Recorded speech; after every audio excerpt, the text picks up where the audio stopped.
Labag daw sa konstitusyon ang pagpapatanggal ng COMELEC o ng Commission on Elections sa Team Patay Tarpaulins noong eleksyon 2013. Tinawag na Team Patay ang mga kandidatong pabor sa nooy ipinapanukalang RH o Reproductive Health Bill. Ayon sa Korte Suprema, hindi pwedeng panghimasukan ng COMELEC ang malayang pagpapahayag ng mga pribadong mamamayan. May report si Pia Arcangel.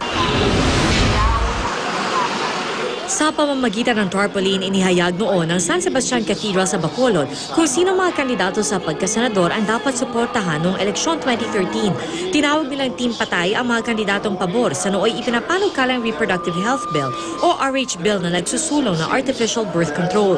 Konseptong masidhing tinututulan ng Simbahang Katoliko. Tinawag namang Team Buhay ang mga kandidatong kontra sa RH Bill. Ang kontrobersyal na tarpaulin ipinaalis ng Commission on Elections hindi dahil sa nilalamang mensahe kundi dahil sa sukat. Itinuring kasi itong campaign paraphernalia ng COMELEC at dahil lagpas sa takdang sukat para sa campaign paraphernalia, labag daw ito sa campaign guidelines. Kunestyon ito ng Diocese ng Bacolod at kanina sa botong 9-5, sinabi ng Korte Suprema na labag sa konstitusyon ang pagpapatanggal ng COMELEC sa tarpaulin. Hindi raw kasi pwedeng panghimasukan ng COMELEC ang malayang pagpapahayag ng mga pribadong mamamayan.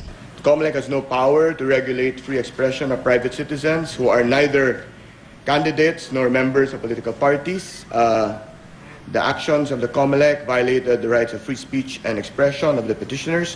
Siyam na maestrado ang nagsabing nilabag ng COMELEC ang right to property ng simbahan. 5 maestrado naman ang sumang-ayon sa COMELEC. Tanggap ng COMELEC ang desisyon ng Korte. Guidance ito para sa darating na halalan. Kasi remember yung issue na tinakal doon sa doon sa Team Patay at Team Buhay na episode, no. Basically, yun din yung mga issue na paulit-ulit every election.